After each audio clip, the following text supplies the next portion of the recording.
Eu sou Luiz Antônio Simas, brasileiro, carioca,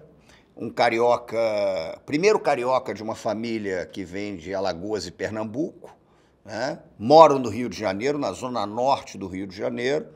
A minha formação é em História e é muito voltada para o estudo do que eu chamo de culturas de rua, né? As culturas de rua brasileiras de uma forma geral e as diversas manifestações dessas culturas.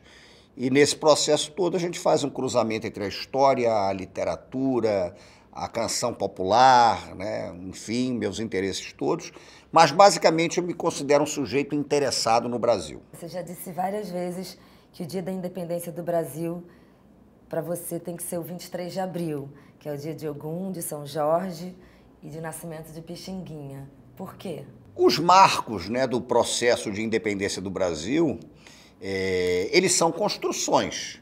Isso é uma coisa que tem que ficar efetiva. E eu gosto muito de trabalhar com uma perspectiva de que existe uma diferença entre o colonialismo e a colonialidade. O colonialismo é um fenômeno datado. Então, o Brasil foi uma colônia de Portugal até 1815, quando é elevado a Reino Unido, e depois fica independente em 1822.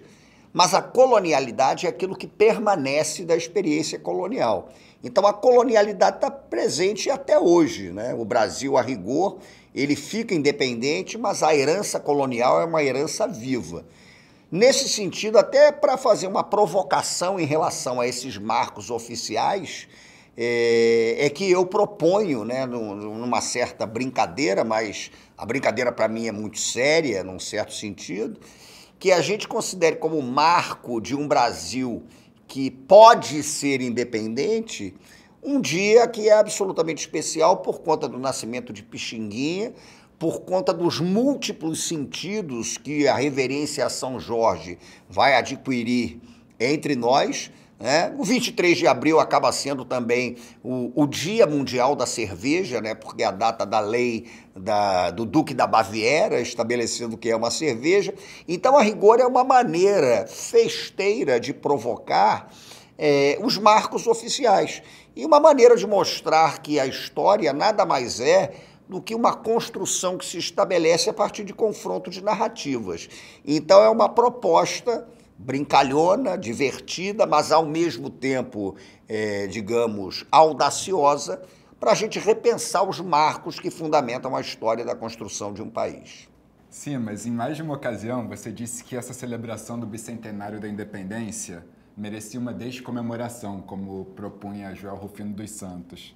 Que tipo de descomemoração seria essa? Quando eu falo de descomemorar, é inspirado no professor Joel Rufino dos Santos, que foi um mestre que eu tive e que gostava de descomemorar as coisas, né? Porque, para entender a descomemoração, eu acho importante dizer o seguinte: o passado ele é disputado o tempo inteiro. Eu gosto muito de uma perspectiva do Walter Benjamin, que é um filósofo alemão e tal, em que ele dizia o seguinte: olha, a gente não está disputando o futuro, o que a gente disputa é o passado. Dependendo da maneira como a disputa pelo passado se estabeleça, a gente vai ter uma perspectiva de presente e de futuro determinado. Então, o passado ele está aí, vivo para ser disputado, né? Tem um oriqui, que é uma pequena sabedoria dos candomblés, né, saberes afro-brasileiros, que diz que Exu foi aquele que acertou o pássaro que já voou com a pedra que ainda vai lançar. Então, de certa maneira, é a função do historiador. A gente está lançando pedras hoje para acertar os pássaros que voaram. Então, quando a gente fala de descomemoração, é para entender que qualquer marco historiográfico ele é estabelecido a partir de certos pontos de vista, de certas perspectivas. E o próprio bicentenário da independência, ele é um marco construído a partir de uma certa perspectiva oficial da formação brasileira e da construção do mito da identidade nacional. Então, que independência é essa? Será que nós não temos outras lutas, as mais diversas, que também se situam nessa perspectiva? Então, quando a gente propõe descomemorar, que a rigor é pegar Dom Pedro, tirar de cima do cavalo, né, e dizer, ó, o papo aqui é outro, não é, evidentemente, para trabalhar com uma iconoclastia que vai derrubar um certo ponto de vista ou não, mas é para estabelecer uma discussão, né? Uma discussão sobre o processo de independência, sobre a construção da identidade nacional. Que processo de independência é esse que preserva o escravismo? Que processo de independência é esse que preserva a concentração fundiária? Por que é que determinado processo de independência do Brasil não vem acompanhado de nenhuma política de inclusão social? Então, a descomemoração, ela, de certa maneira, propõe rasurar, né, essas versões consagradas pela historiografia e propor uma reflexão mais profunda a respeito do país. Propor uma reflexão mais profunda que englobe percepções distintas sobre um processo histórico, porque a história é isso.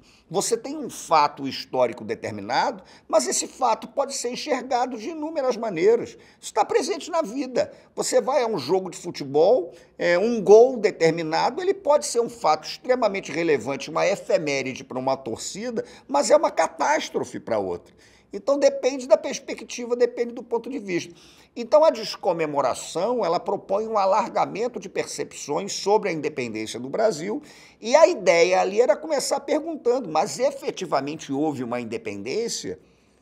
Efetivamente o Brasil sepultou a experiência colonial? Ou essa experiência colonial simplesmente se redefiniu em outros padrões? Então, a descomemoração, ela traz essa perspectiva. É uma autópsia, né? O historiador, de certa maneira, ele é um legista. Ele faz uma autópsia do que aconteceu e ele vai tentando seguir as pistas para descobrir indícios a respeito do que nós fomos, porque o objetivo é projetar alguma coisa mais sólida, melhor. Né? Por que foi escolhido pela historiografia clássica o Grito do Ipiranga como a cena de marco definidor da proclamação da independência? Olha, o momento do Grito do Ipiranga, ele já é um momento muito disputado, porque se você vai estudar a historiografia brasileira do pós-independência, havia dúvidas, inclusive, a respeito de que data seria considerada ideal para você marcar a efeméride da independência do Brasil. Então, você tinha partidários do Grito do Ipiranga, mas você tinha partidários, por exemplo, do momento em que Dom Pedro chega a São Paulo e oficialmente declara que o Brasil está independente, né? Tinha gente, por exemplo, sugerindo que isso fosse marcado a partir da Constituição, né, de 1824. Então, as perspectivas são as mais diversas. O que me parece que acontece, e aí tem um negócio que é muito curioso, o Brasil, de certa maneira, ele me lembra um pouco uma frase de um livro do Lampedusa, o italiano, né? Um livro chamado Gato Pardo, Leopardo, e um personagem que é o Príncipe de Falconieri, porque, muito rapidamente, ele era um crítico da unificação italiana, mas a unificação acontece. E aí ele vibra com a unificação e um sujeito não entende nada, mas o senhor não era contra isso e tal, e ele dá uma resposta que eu acho que é a cara do nosso processo histórico em alguma dimensão. Às vezes é preciso mudar 2 ou 3 coisas para que tudo permaneça do mesmo jeito. Então a gente modifica para não mudar, né? E o 7 de setembro vinha a calhar para aqueles que queriam construir uma certa versão da história do Brasil de caráter elitista, de caráter conservador e que excluísse dos momentos fundamentais da história brasileira a efetiva participação popular que houve no processo da independência. Porque você tem as guerras de independência na Bahia, porque você tem as guerras de independência no Piauí, no Pará, no Rio Grande do Sul. Porque, a rigor, existia um movimento republicano que se articulou na Inconfidência Mineira, se articulou na Conjuração Baiana, se articulou na Conjuração do Rio de Janeiro no início do século XIX. Então você vai, a rigor, propondo um 7 de setembro que considera que a independência está concentrada na imagem do príncipe. E essa imagem, de certa maneira, primeiro trazia uma visão consensual a respeito da história do Brasil. E segundo, ela trazia uma visão que apagava completamente as tensões sociais que o processo da independência trouxe. Nada melhor do que uma independência feita de cima para baixo, que preserva a instituição monárquica, a unidade do território, a escravidão, a concentração de riqueza. Então, anule as variantes do processo de independência que possam colocar em xeque o que era fundamental para essa elite. E fundamental era manter o escravismo, a concentração fundiária e a concentração de renda. Então, o resto era a maneira como você ia operar em torno disso. E a imagem consagrada, a imagem conciliatória, pacífica, amenizadora das tensões sociais, vinha a calhar. Daí o 7 de setembro. É o ideal para essa perspectiva de construção de uma certa ideia de nacionalidade conservadora. Sim, mas você está falando dessas lutas populares que aconteceram, dessa escolha do 7 de setembro como marco, de uma forma hierárquica. A Beija-Flor de Nilópolis, esse ano, fez um enredo que eles chamaram de Brava Gente, o grito dos excluídos do bicentenário da independência. E na convocação que eles fazem sobre a escolha do enredo, eles dizem, vou abrir aspas aqui para trazer que eu acho bem interessante. O Estado brasileiro foi erguido sobre um conjunto de mitos e símbolos que justificam as violências que ainda hoje são implementadas contra nós. Não é por acaso o apagamento do verdadeiro protagonista da história nacional, o povo brasileiro. Propomos, então, um novo marco para a independência nacional, o dia em que o povo venceu, o 2 de julho. O triunfo popular de 1823 é muito mais sobre nós e sobre essas disputas. O dia da independência que queremos é comemorado ao som dos batuques de caboclo, cantando que até o sol é brasileiro. Precisamos festejar os marcos populares em festas que tenham cheiro, cor e sabor de brasilidade, reconhecendo o protagonismo feminino e afro-ameríndio. Somos aqueles e aquelas que, excluídos dos espaços de poder, ousam ter esperança no amanhã. O Brasil precisa reconhecer os muitos Brasis e suas verdadeiras batalhas. Fecha aspas. Como você vê essa proposta do 2 de julho de 1823 como o novo marco da independência do Brasil? A proposta do 2 de julho de 1823 é muito interessante, mas evidentemente vai apagar diversos outros marcos possíveis. Se você lembrar que na Batalha do Genipapo, lá para cima no Piauí, morreu mais gente do que nas guerras de independência da Bahia, aí daqui a pouco a gente vai falar, e por que não, né? A vitória na Batalha do Genipapo. Mas eu acho interessante, por quê? Evidente que ninguém vai agora passar a dizer que o Brasil ficou independente no 2 de julho, mas é levantar a discussão. Isso que a Beija-Flor de Nilópolis faz é muito interessante. Eu conheço, inclusive, o carnavalesco, o sujeito que trabalhou com o enredo, o Mauro Cordeiro, enfim, é um amigo. Mas o que está sendo estabelecido aí é a possibilidade de você lançar um debate, né? Porque a história do Brasil, ela foi construída, do ponto de vista oficial, a partir de um mito apaziguador que apaga as lutas e tensionamentos do povo brasileiro. Então, nós somos um país com mais de 2.000 rebeliões, né? E essas mais de 2.000 rebeliões são apagadas até por um senso comum, né, que comprou a ideia de que o povo brasileiro não luta, de que o povo brasileiro é pacífico e tal. Mas esse debate é muito mais amplo. Então, quando a gente propõe, quando uma escola de samba propõe rediscutir os marcos da independência a partir da ressignificação do 2 de julho, né? E eu não sou um fã da expressão ressignificar a independência, eu gosto mais de dizer que a gente precisa reencantar o sentido da independência e entender o processo de independência como um processo inconcluso, né? É um processo que está em andamento, tanto a independência como a abolição da escravidão. Agora, isso é muito interessante. E se você pega esse enredo da Beija-Flor, é curioso, porque em 1972, a questão que é levantada me suscita essa memória, nós tivemos o Sesc Centenário da Independência. E no Sesc Centenário da Independência, uma escola de samba importantíssima, comunitária de São Paulo, Vai do Bexiga, ela apresentou um enredo chamado Independência ou Morte, né, que tinha como fundamento o quadro do Pedro Américo, que é aquele negócio todo e tal. E deixa eu puxar pela memória o samba de 72 da Vai. Se eu lembrar do primeiro verso, eu canto ele todo aqui. Valeu o sacrifício dos Andradas, as preces da princesa Leopoldina, a morte de Tiradentes não foi em vão, são hoje símbolos vivos da nossa nação. A maçonaria muito contribuiu, com destreza lutou e conseguiu, e o príncipe regente se fez imperador, o sonho dos brasileiros se concretizou.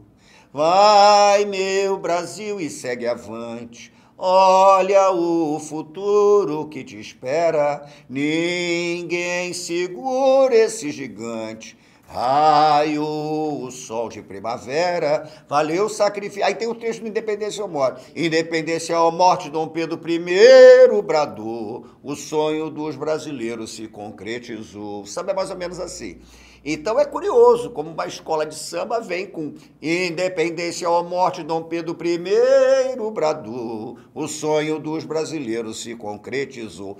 E que, ao mesmo tempo, comprava uma versão da independência fortalecida pela ditadura militar. O Brasil segue avante, é o Brasil do milagre econômico que crescia. E aí é emblemático de como a história, né, ela é disputada.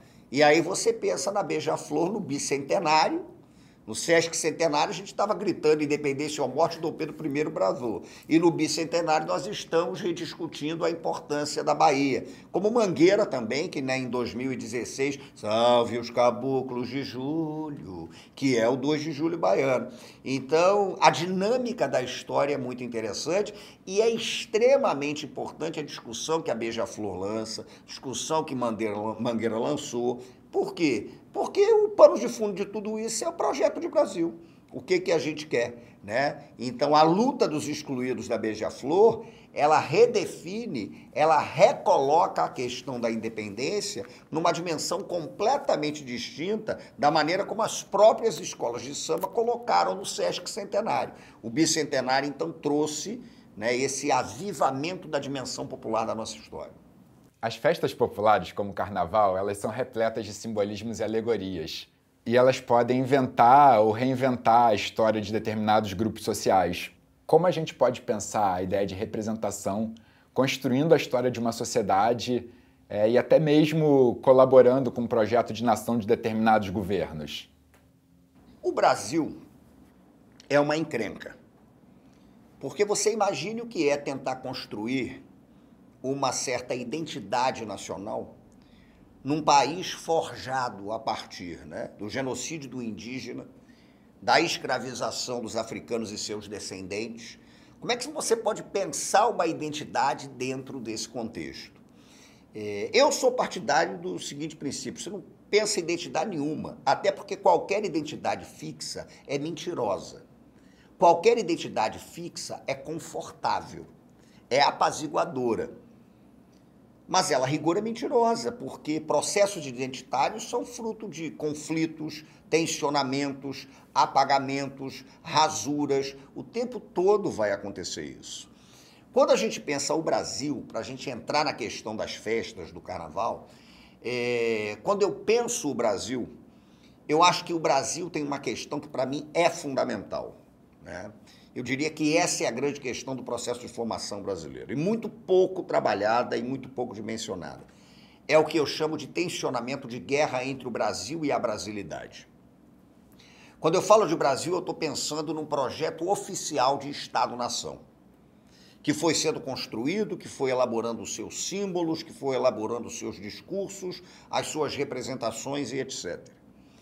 Quando eu penso nas brasilidades, eu penso num conjunto simbólico de elaboração de sentidos de mundo que fundamentalmente envolvem os excluídos por esse projeto de construção do Estado-nação. Porque o que me instiga no Brasil é perceber como é que nas frestas de um muro de exclusão, tanto que eu gosto de propor, conceitualmente propus isso, a ideia de fresta, de culturas de fresta, porque o Brasil como projeto é um muro. A exclusão no Brasil não é resultado de algo que deu errado. A exclusão no Brasil é um projeto de Estado-nação. Mas esse muro tem fendas, esse muro tem frestas. E nessas frestas você vai construindo outros sentidos de vida. Por isso eu costumo dizer que o carnaval no Brasil, ele é tudo, menos uma festa alienante. Até porque o carnaval, primeiro, ele tem uma importância crucial no sentido de reelaboração de formas coletivas de pertencimento ao chão. Isso é fundamental. A gente vive num mundo que fundamentalmente está centrado hoje num processo de morte do sentido coletivo da vida em nome da individualização de tudo. Então o carnaval reconstrói o sentido coletivo da existência. Isso é fundamental. As festas, a rigor, elas operaram nas frestas desse projeto de exclusão, dando significado, dando sentido à vida da grande massa dos excluídos no processo histórico da formação brasileira.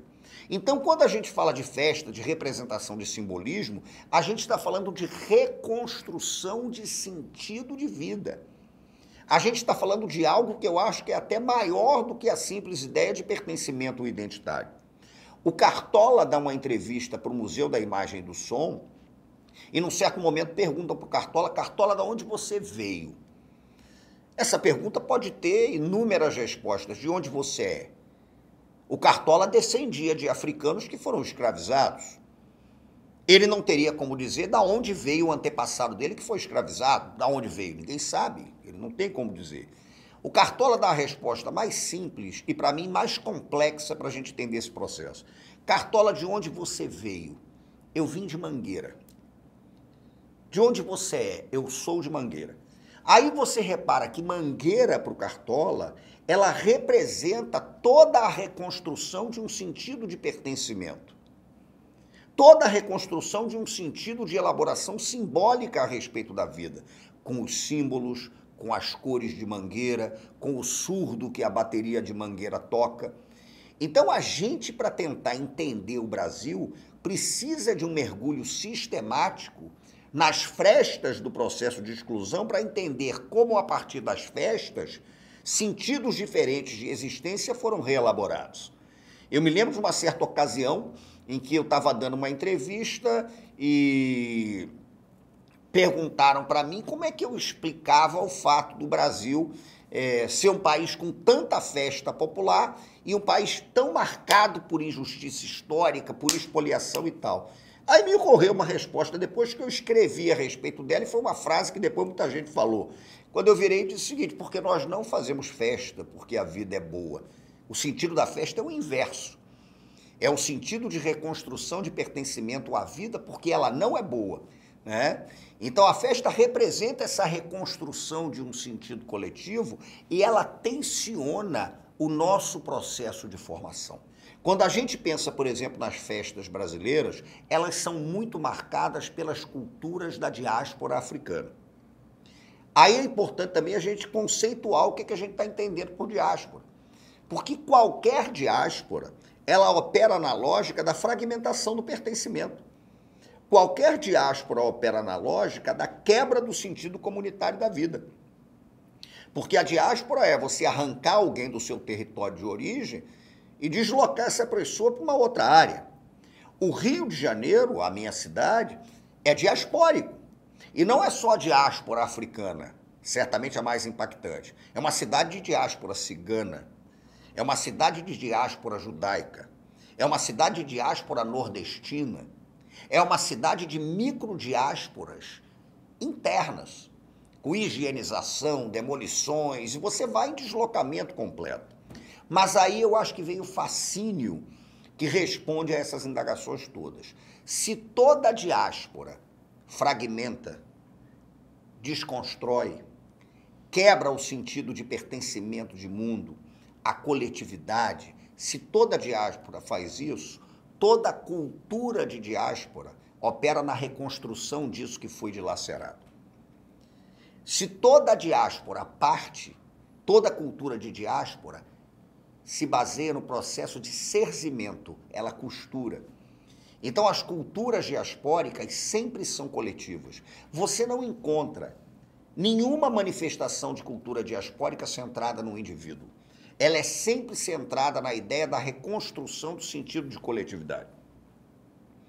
E a festa, para isso, é fundamental, porque não tem nada mais poderoso do que a festa, ao longo da história humana, para reconstruir um sentido de pertencimento coletivo a um determinado chão, a um determinado mundo, a um determinado grupo. Então, esses tensionamentos da história do Brasil, eles naturalmente são festeiros. Não no sentido da alienação, né? Mas no sentido da reconstrução, inclusive do nosso processo histórico. Por quê? Porque o povo que foi excluído dos parlamentos, o povo que foi excluído das academias, o povo que foi excluído da educação formal, reinventou o sentido de mundo nas brechas. E nessas brechas, nessas frestas, o que acontece de mais forte é a festa. Então a festa tem um sentido profundo de reconstrução até de simbolismos, de pertencimentos e etc. Não à toa que o 2 de julho baiano se manifesta nos terreiros de candomblé de caboclo. Quando você bate para os caboclos, você celebra os caboclos que lutaram na Guerra de Independência da Bahia, canta para esses caboclos batendo samba de roda, cabula, congo, congo de ouro, esses toques diversos, e dessa maneira você redefine um certo sentido de liberdade e de pertencimento ao mundo. A festa, portanto, ela é absolutamente fundamental para a gente compreender o processo do Brasil em seus tensionamentos. A festa não é testemunha de um país afável. A festa é testemunha de um país tensionado. O carnaval brasileiro não é uma festa de consenso. Ele sempre foi, e eu estou dizendo isso com a maior tranquilidade, porque eu estudo carnaval há muito tempo, ele sempre foi uma festa do conflito social do Brasil. Vou voltar um pouco lá nas lutas populares que você falou agora no final do 2 de julho. Uma coisa que chama atenção assim, é essas pessoas que estavam ali fazendo essas lutas populares em torno do Brasil todo, como você falou, não só na Bahia, né, no Piauí e etc., eram pessoas que estavam completamente excluídas desse projeto de nação naquele momento. A Isabel Lustosa, ela até diz assim, a independência do Brasil não vai produzir menos chibatadas nos escravizados naquele momento. E ainda assim, essas pessoas excluídas estão ali lutando e morrem. Acho que isso é interessante, assim. Se essa independência tal qual a gente olha e vê não produz nenhuma diferença, pelo contrário, talvez para pior, como a gente sabe depois a partir dos números dos escravizados, né, no Brasil pós-1822, por que essas pessoas estão ali lutando, né? Eu acho que tem uma luta que é fundamentada no sentido mesmo concreto do cotidiano.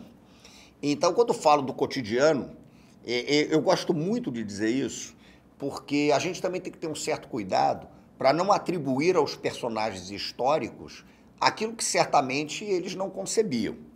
Então, por exemplo, quando a gente fala das lutas da Bahia, quando a gente fala das revoltas populares e tal, é difícil até você conceber a ideia de que a turma estava pensando no Brasil. Porque a própria ideia de Brasil não existia. Então, o cara não é um brasileiro, ele é um baiano, né? O sujeito não é um brasileiro, ele é do Grão-Pará, ele se sente um paraense. Se você pega as revoltas que vêm em seguida, né, à independência, a Confederação do Equador de 1824, as rebeliões da Regência, a Cabanagem, a Sabinada, a Balaiada, a Guerra dos Farrapos, a Revolução Praieira em Pernambuco, essas revoltas todas, elas têm uma percepção muito mais local do que nacional. Quando a gente tenta atribuir a esses movimentos um sentido nacional, a gente está atribuindo a partir de uma perspectiva romântica do que seria a nação, que a maioria das pessoas não tem, nem teria como ter. Então havia uma concretude que era ligada à expoliação portuguesa. Quando você pega, por exemplo, a guerra na Bahia, ela é muito marcada pelo anti-lusitanismo. Era concretamente você ver o português como um opressor que está ali na tua casa. Tem essa dimensão, né? O que tensiona esse processo é tentar entender como as elites brasileiras, a rigor, elas não estão contra esse opressor. Pelo contrário, elas circulam no mesmo imaginário de opressão. Mas você não pode querer que o sujeito que está combatendo na guerra de independência da Bahia, em Pirajá, ele tenha uma reflexão histórica que a gente vai produzir 100 anos depois para ter uma consciência daquele processo. Então há uma concretude da experiência histórica que se manifesta na luta cotidiana que está acontecendo do teu lado. E o opressor, naquela circunstância, ele tinha a imagem do português. Ele era basicamente o opressor, era o colonizador, né? Depois a gente vai ver que, a rigor, mudou o colonizador, mas os fundamentos da colonização não se transformaram. É aquilo que eu disse, o colonialismo, ele termina, mas a colonialidade continua, né? Então, quando perguntam, por que eles lutaram se não sabiam? Não, não é que não sabiam, tem uma experiência de concretude. E é uma disputa, porque quando você está na guerra, você não sabe o que vai acontecer depois, né? Então, eu acho até que é um anacronismo e até uma injustiça histórica você julgar determinadas lutas a partir do resultado delas. Os conjurados da Bahia, por exemplo, quando se levantaram, eles se levantaram para acabar com a escravidão. Acontece que a escravidão não acabou, né? E então isso vai acontecer de uma forma muito incisiva. Muita gente que se levantou para lutar pela independência do Brasil se levantou para lutar com uma perspectiva popular, né? Essa perspectiva popular acaba sendo, em alguma medida, engolida, né, por um projeto elitista de formação do país independente. Agora, se você me pergunta se o colonizador venceu, o projeto colonial venceu, eu digo que não, porque existe o candomblé de caboclo. Então, se o candomblé de caboclo bate e se os caboclos do 2 de julho baixam, é porque o colonialismo não ganha. Isso é um jogo. A gente tem que entender que o processo de disputa que envolve o colonialismo, a colonialidade, é um jogo. E digo mais, o que talvez seja um pouco desconfortável. O povo brasileiro vai vencer. Não vai. Não vai vencer. Mas não vai perder. Porque a lógica do processo histórico não é a da aniquilação do inimigo, é a do jogo. Isso é fundamental. O mestre Pastinha, filósofo brasileiro do corpo, grande capoeirista, dizia que o objetivo do capoeirista nunca era aniquilar o adversário, porque senão o jogo acaba. Então é um jogo. A grande derrota do projeto colonial é que aquele que foi colonizado e expoliado transformou a exploração em jogo. E ele joga. E aí o Brasil vai construindo sentidos que estão presentes na música popular, no carnaval brasileiro, nos folguedos, nas festas, nos cheiros, nos sabores, nas maneiras de celebrar a vida, lamentar a morte, da maneira como a gente se veste, ama, grita, lamenta, sai na porrada, né? Nós não vamos vencer, mas não tem derrota. É jogo. E o processo histórico é isso. O processo histórico é isso. Se eu dissesse que alguém vai vencer ou alguém vai perder, eu trabalharia com uma perspectiva histórica que me apavora, que é a da finitude da história, né? A história é um jogo. A roda está aberta, o berimbau está tocando e a gente está jogando. A gente estava falando das insurreições do final do século XVIII, do início do século XIX. Elas foram muito inspiradas na independência norte-americana, na independência da América Espanhola, que tinham pautas republicanas e abolicionistas, né? O processo brasileiro de independência adiou o nosso processo de república? O processo brasileiro de independência, ele vai adiar o processo de república. O Brasil, a rigor, é quase uma anomalia na América, né? Eu não usaria essa expressão porque ela seria até uma expressão complicada do ponto de vista histórico. Mas nós temos uma América que primeiro se fragmenta, a América Espanhola, né? Em diversos países distintos. O Brasil conseguiu manter a unidade territorial. Segundo, nós temos uma América republicana muito por conta do exemplo da independência dos Estados Unidos no 4 de julho de 1776. A gente consegue preservar a monarquia. Mas há uma explicação para isso.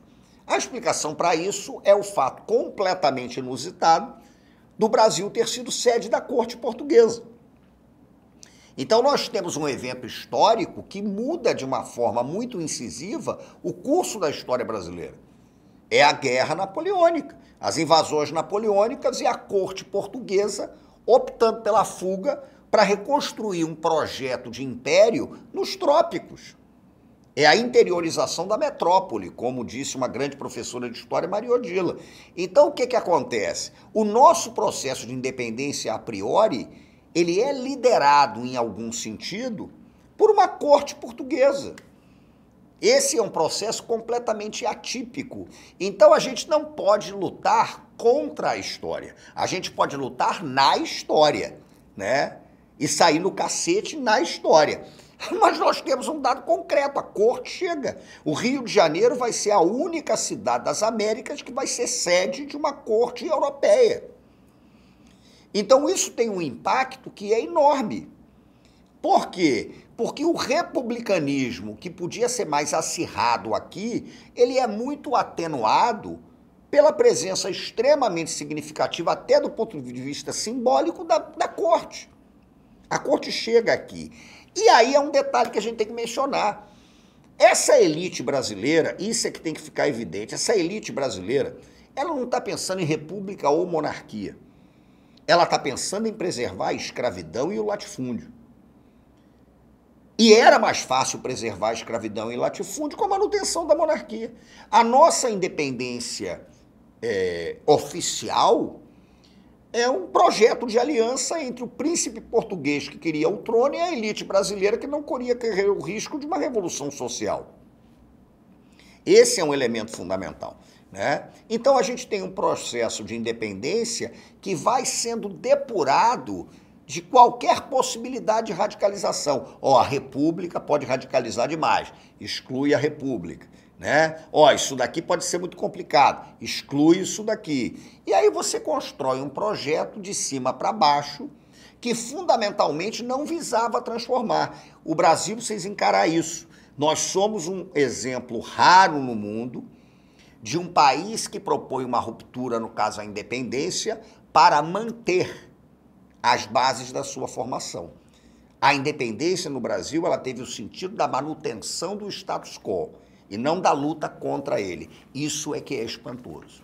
Como é que a imagem, que era o símbolo da monarquia heróica, como o Grito do Ipiranga e, nesse caso mais específico, o quadro do Pedro América, Independência ou Morte, foi pintado quase 70 anos depois, de certa forma patrocinado por Dom Pedro II e se tornando uma espécie de símbolo dessa república que estava por vir, desse projeto de nação que estava sendo construído, né? Olha, o quadro do Pedro América é um mistério, num certo sentido, porque você consideraria até razoável ele ter sido pintado 3 anos depois do Grito do Ipiranga. Mas ele é da década de 1880, né? 1885, 86, quando a monarquia é moribunda. Então a monarquia está acabando no momento em que o quadro do Pedro Américo está sendo pintado. A república vai ser proclamada. Aí você fica imaginando, mas peraí, como é que a república, né, como é que um símbolo construído na monarquia, ele acaba, de certa maneira, consagrando uma certa versão e a república não se opõe a isso e tal. Primeiro que eu quero dizer uma coisa que é muito séria. A república no Brasil foi proclamada, em sua maioria, por monarquistas. Esse é um detalhe crucial, né? O Brasil é um oxímoro, porque a nossa independência foi feita por um português, a República é proclamada por um monarquista, a Revolução de 30 foi feita pelas oligarquias, né, que, no fim das contas, foram derrubadas pela própria Revolução de 30. Então, a gente tem essas características que são absolutamente pertinentes ao processo histórico da formação brasileira. O que acontece? A monarquia no Brasil cai quando ela deixa de interessar a elite conservadora brasileira. E ela deixa de interessar fundamentalmente por conta da questão da escravidão. A República no Brasil, ela é fruto de uma aliança entre setores ultraconservadores das elites brasileiras que não queriam a abolição da escravidão, então largam a monarquia de mão, e setores militares que se sentem não contemplados pelo Império no pós-guerra do Paraguai. Então, nós não temos uma república proclamada com a perspectiva da transformação social. O movimento republicano radical, que trazia a ideia da transformação social, ele é aniquilado no processo de formação da república. Era um movimento liderado, por exemplo, pelo Silva Jardim, que foi um republicano radical. A república que prevalece no Brasil, ela é uma república que mantém no poder a mesma elite que dominava o país nos tempos da monarquia. Então você tira a monarquia, mas os fundamentos conservadores da nossa história permanecem. Então você tem uma república que está se estruturando ali que não quer operar na construção de uma história do Brasil fundamentada nas raízes populares da nossa formação. Ela não quer isso, de jeito nenhum. Essa república, a rigor, ela mantém um ideário conservador que está sendo estruturado no império. Então essa república está disposta rigorosamente a manter quase tudo. Nesse sentido, uma versão da independência que poderia ter sido redefinida pela República. A República poderia perfeitamente ter colocado em questão a própria data da independência, a redefinição dos marcos. Mas a República não faz isso, né? Por quê? Porque, a rigor, a República no Brasil, pasme, ela é proclamada por monarquista.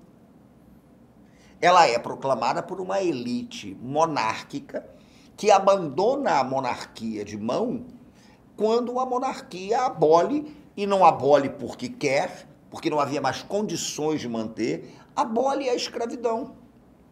Essa república, portanto, é conservadora. Aí você pergunta, como é que o quadro do Pedro Américo, que retrata de uma forma conservadora a efeméride da independência, né? Ele pode durante a República? Ele pode porque a República não mudou. A República vem com uma proposta de modernização conservadora. Ela não trabalha com a ideia da inclusão social. Então, esse imaginário de uma independência que não é popular, ele faz todo sentido para a República. É interessante notar que a gente teve no sexcentenário da independência, em 1972, a gente teve uma produção artística, especificamente cinematográfica, produzida a partir de financiamento do Estado para louvar e celebrar essa independência oficial do 7 de setembro, do Grito do Ipiranga.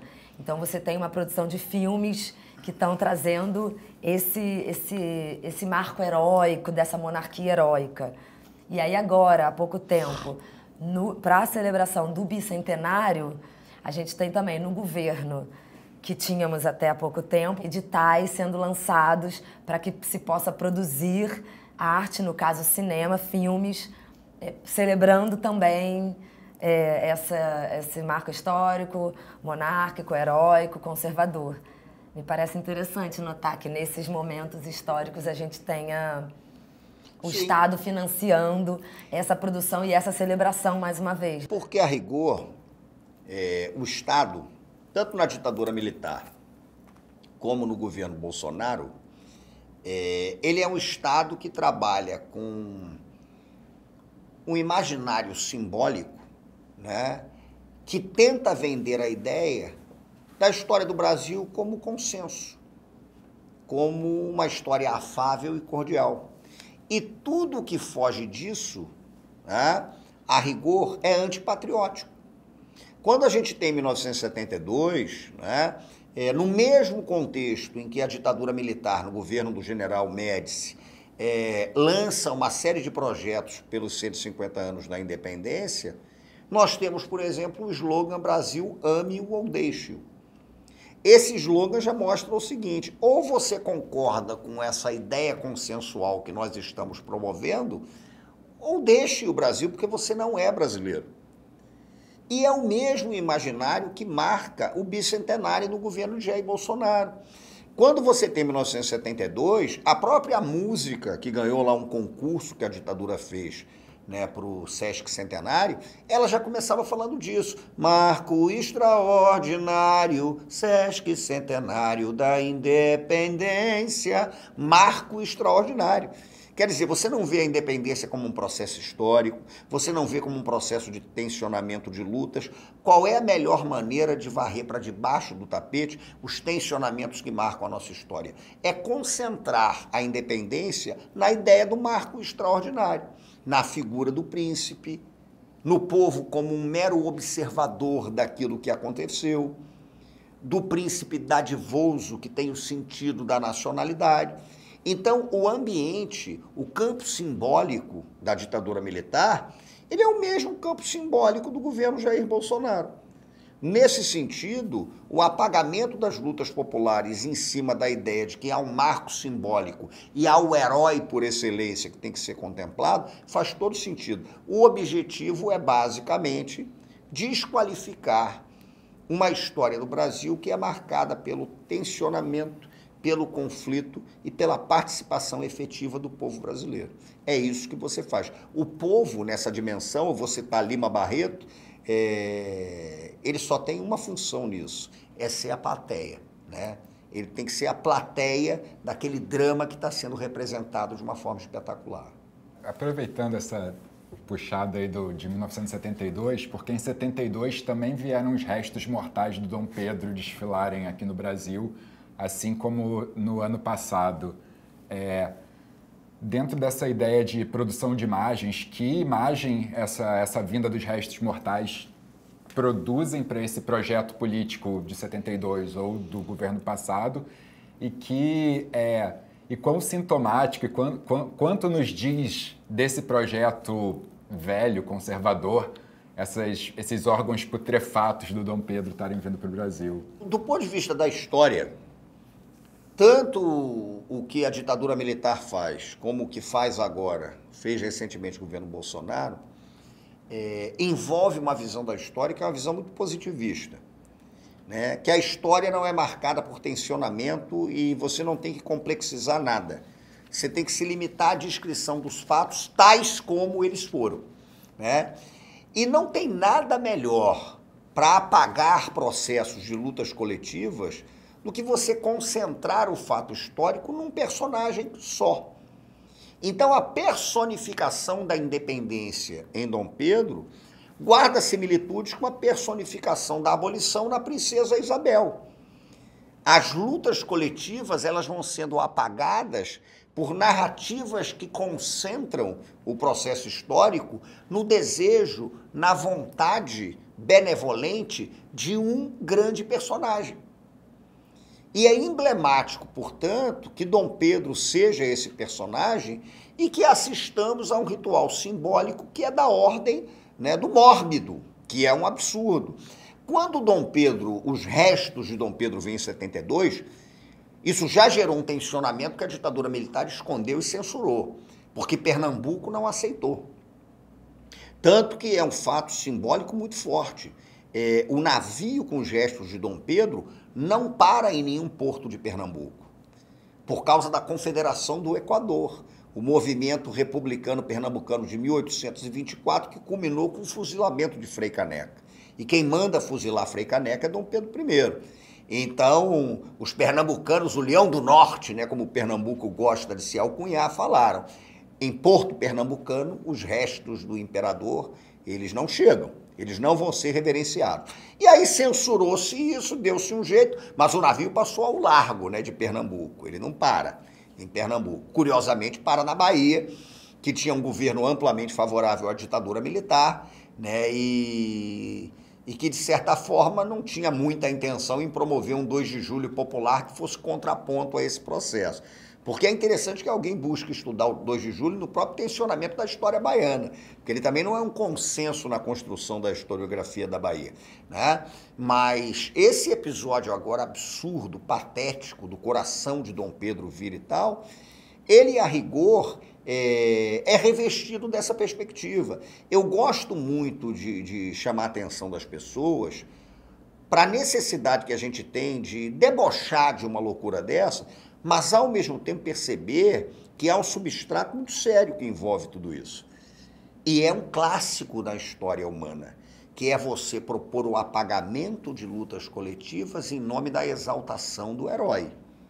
né? Então você personifica um processo coletivo numa pessoa. E no caso da independência, numa pessoa que não representa ameaça nenhuma, né? Há um certo viés elitista da construção da história brasileira, Dom Pedro. Então é isso que, de certa maneira, explica o espetáculo sinistro, né, do translado do imperador para cá. O próprio desfile da Beija-Flor, nessa convocação que eles fazem do enredo, eles meio propõem que o desfile carnavalesco em si seja uma celebração de uma independência. E eu acho isso muito interessante, assim, da gente pensar como o desfile carnavalesco, a celebração do carnaval, como substituta das paradas militares de celebração da independência, né? Então, acho que, pensando nessa coisa das festas populares, do poder, e pensando também, não é o caso da gente mudar de data, do 7 de setembro para o 2 de julho, mas é o caso da gente colocar isso sempre em disputa. E a cada 7 de setembro, a gente trazer tudo isso à tona e continuar problematizando, e que o povo esteja na rua, e que o coletivismo das festas se faça. Então, pensar na substituição das paradas militares como celebração de um marco histórico pelo carnaval, pelos blocos e desfiles carnavalescos. Isso tem uma... É interessante, né, pensar essa relação, que aí também vem a procissão religiosa, né, esses três marcos, assim, a procissão religiosa, a parada militar e o desfile carnavalesco, né? Sim, e aliás não só esses três, né, porque você vai ver as manifestações da cultura popular brasileira, o sentido do cortejo processional está presente em várias. Então você tem, por exemplo, a escola de samba, é um cortejo carnavalesco, os afoxés, o candomblé de rua, né, quando o candomblé bate, as congadas, os reinados, as marujadas, são cortejos, né, são cortejos da cultura popular. Então é curioso como a tradição da cultura popular, de certa maneira, ela transgrediu os dois elementos históricos mais presentes na ideia do cortejo, a procissão religiosa, né, e o cortejo militar. Você transgride a lógica do cortejo militar e da procissão religiosa numa dimensão que é festeira e que é, evidentemente, uma dimensão que pode ter um efeito pedagógico que é profundo. Isso é fundamental, né? Porque quando a gente pensa na possibilidade de substituir, eu não diria substituir porque a gente não substitui, mas confrontar as paradas militares com o cortejo carnavalesco, e eu acho que esse confronto é muito interessante, ele acontece, mas quando você confronta esse tipo de coisa, a rigor você está sim trabalhando numa dimensão que é educativa. Porque a gente também tem uma mania extremamente perigosa de confundir educação com escolaridade. Escolaridade é uma coisa, educação é outra. Quando a escolaridade encontra a educação, é ótimo, mas em geral isso não é isso que acontece.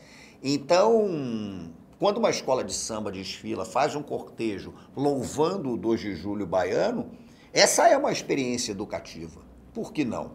Porque a educação acontece na rua, acontece na esquina, acontece no cotidiano, acontece no botequim, acontece no terreiro, acontece na igreja, acontece na praia. Você vai se educando, isso é um processo de formação. Então, esse confronto que o carnaval propõe de transgressão, né, dos cortejos militares e processionais em celebração festeira e galhofeira, porque é necessário carnavalizar. A única grande preocupação que eu tinha com esse desfile da Beija-Flor, e eu vou te confessar que eu gostei do desfile, mas com ressalvas, é porque o carnaval é uma festa de carnavalização. A gente tem que carnavalizar. É da ordem do carnaval a transgressão pelo deboche. Então, a gente tem que ter o punho cerrado, mas a gente tem que estar gargalhando, né? Então, a gargalhada é fundamental. O expor ao ridículo é fundamental, né? Você tem instâncias de luta que são as mais múltiplas e dinâmicas. O carnaval é da ordem da provocação pela galhofa. Isso é crucial, né? Então, a minha preocupação com o desfile da Beija-Flor era você ter uma coisa que, ao confrontar uma parada militar, fosse talvez excessivamente militarizada. Eu gostei do desfile da Beija-Flor, ao mesmo tempo em que eu acho que a concretude do desfile poderia ser mais galhofeira, né? Poderia ridicularizar mais os processos de formação. A Mangueira, por exemplo, em 16, ridicularizou completamente, botando um Dom Pedro I anãozinho, né? O cavalinho era um cavalinho de pau daquele que a criança brinca. Então a galhofa, o riso, Bakhtin, né, fala muito sobre isso quando trabalha com Rabelais.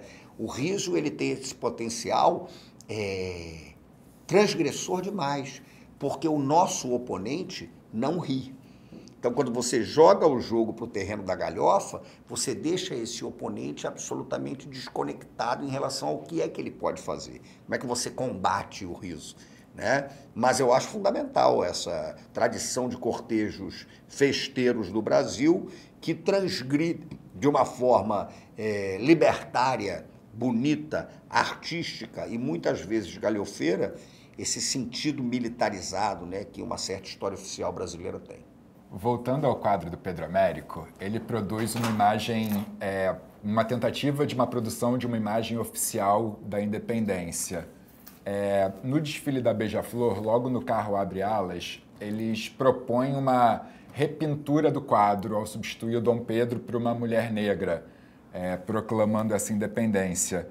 A gente queria propor aqui uma brincadeira especulativa. Se a gente pudesse pensar numa outra imagem em síntese, numa outra imagem que pudesse simbolizar essa independência do Brasil, que imagem poderia ser essa? Essa pergunta é boa. Uma imagem que poderia representar a independência do Brasil. Eu tenho uma imagem, eu tenho uma coisa que eu acho muito curiosa. Uma experiência que eu tive em sala de aula na época que eu dava aula para garotada mais nova. Estava começando a dar aula. E eu nunca esqueci disso. Se alguém fizesse um cartoon sobre essa imagem, talvez fosse interessante. Porque virou-se um aluno para mim, era a 6ª série, então era aquela coisa de uma criança de 10, 11 anos, enfim. E que estava falando do negócio de independência do Brasil, e ele falou, professor, mas todo mundo apoiou a independência, né? Aí eu falei, a maioria apoiou, mas por que você está dizendo isso? Aí ele falava assim, porque ele não falou independência ou morte? Eu falei, se pergunta para você independência ou morte, você vai falar que é independência, porque morte não. Então ele achava que era uma interrogação, independência ou morte? Independência. Então falava, então todo mundo vai falar independência, porque você vai preferir morrer? Não vai preferir morrer, né? Então eu imagino talvez uma coisa meio galhofeira eu imaginaria uma coisa galhofeira com Dom Pedro, que era você botar o Dom Pedro gritando independência ou morte e aparecer um brasileiro desse, jocoso, da rua, um Pedro Malas Artes, né? Uma espécie de Chicó do Alto da Compadecida, virando para ele e falando, é uma pergunta ou é uma afirmação? Então isso seria interessante, né? Independência ou morte? O senhor está me perguntando, se for uma dúvida, independência, né? Se for uma afirmação, aí vamos pensar se a gente quer essa independência que o senhor está propondo. Então eu acho que seria uma coisa jocosa que me ocorreu agora, né? Agora, um caboclo do 2 de julho também atravessando uma lança ali no peito de Dom Pedro I seria uma imagem forte, bonita. Então isso teria um sentido simbólico para mim muito forte, né? Um caboclo de pena, bonito, dançando num terreiro e etc. Mas eu adoraria ver um cartoon, uma representação daquele sujeito, de um Chicó brasileiro, de um João Grilo brasileiro, né? O João Grilo virando um Malas Artes brasileiro. O senhor está perguntando ou o senhor está afirmando? E eu acho bacana. Independência ou morte? Independência. Ninguém aqui quer morrer, então é independência. Eu acho que passaria muito pela galhofa. Eu gosto da ideia da galhofa. Muito obrigada, Simas. Eu é que agradeço. Que maravilha. Valeu. Demais, muito Tamo obrigado. junto.